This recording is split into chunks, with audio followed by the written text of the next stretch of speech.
So this is going to be my February 2016 EDC update.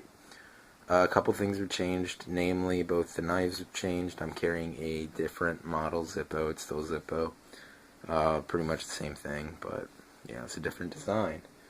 So anyway, let's start out with the knives, since that's the main thing that has changed. Replacing my Benchmade, my lovely Benchmade 300-1, is the Case Sodbuster. This is the full-size Sodbuster. They also make a Sodbuster Junior, which is a nice knife too, from what I understand.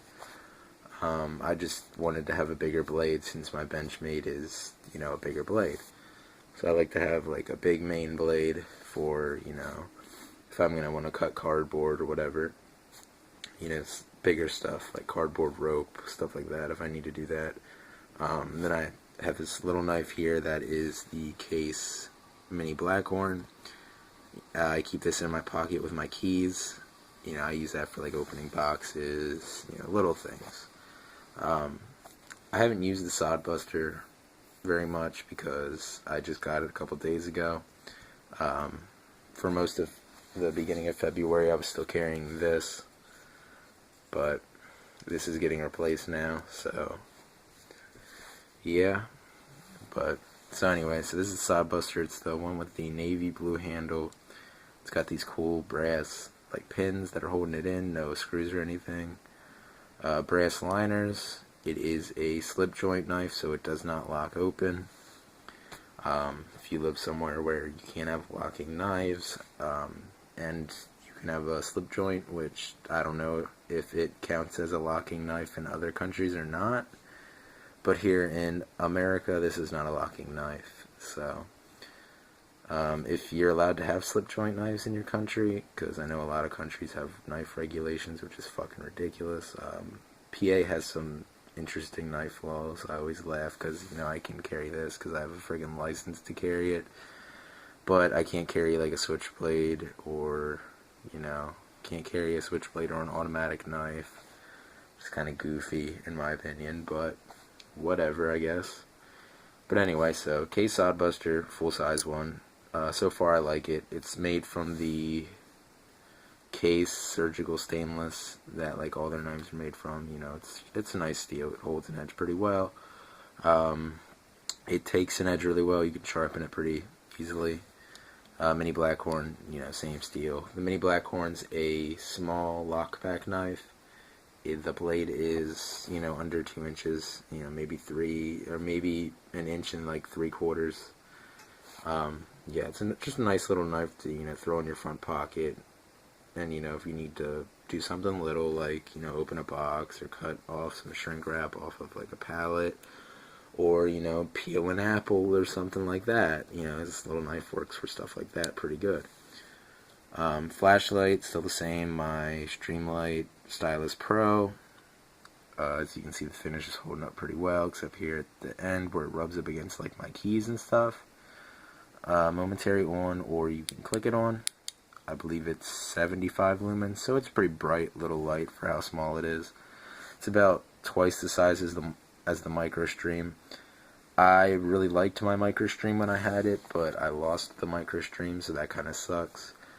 I'm not that big into flashlights, but I need to carry a flashlight every day, so I do. I carry one every day, but I didn't really want to spend a whole bunch of money on a really, really nice flashlight, because like I said, I lost the MicroStream, so I don't want to lose a really expensive flashlight. This one was $25. If I lose the $25 flashlight, it's kind of like whatever. I mean, it still would suck, but oh well.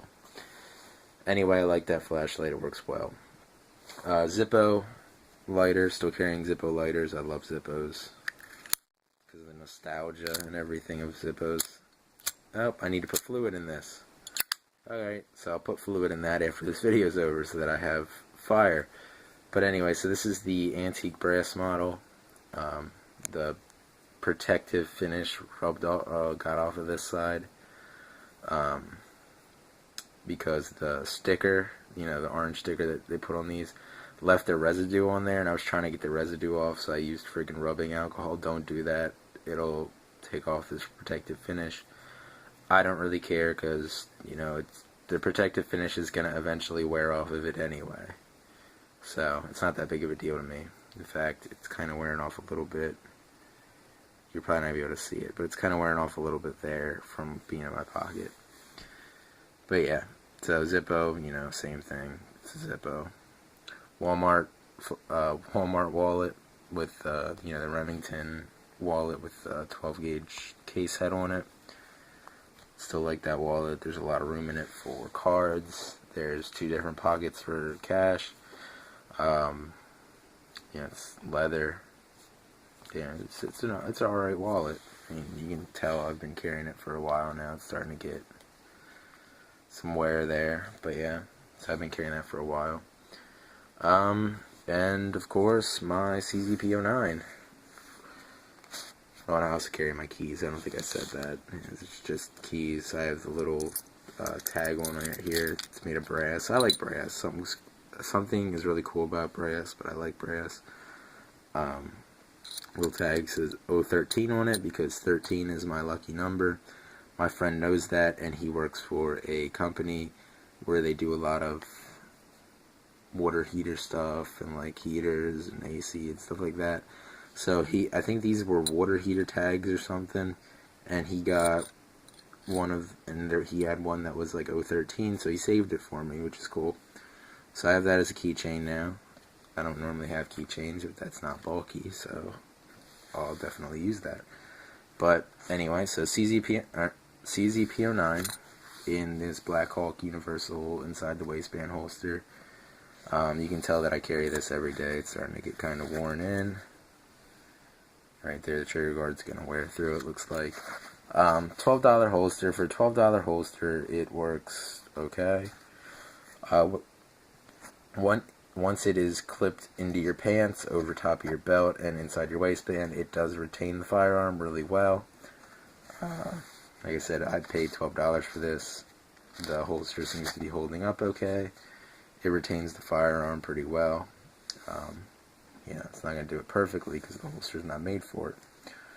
And this is my handgun that I carry every day, CZP09. It is a full-sized handgun chambered in 9mm. Yeah, it's a pretty big gun. It holds 19 rounds of 9mm in the magazine, and so I just carry 19 rounds. I don't do the +1. For the rounds I'm carrying Remington HTP rounds. It's 115 grain hollow point. I like how they're round like this. I shot a whole magazine through the gun and it seems to feed alright. So I'm going to keep buying these rounds because they're cheaper. They're like 26 rounds for a box of 50, so that works for me. I obviously haven't, you know, done any ballistic tests or anything on this, but it's 115 grain hollow point, so it's probably not gonna, like, you know, it's probably a little bit less desirable than like 124 grain, 147 grain, but I bought them because they were less expensive, which for me is important, because less money spent on stuff like that is more money for rifle ammo, more money for knives, more money for whatever. Food, more money for practice ammunition. Anyway, that is my EDC for the month of February in the year of 2016. I'll see you guys next time.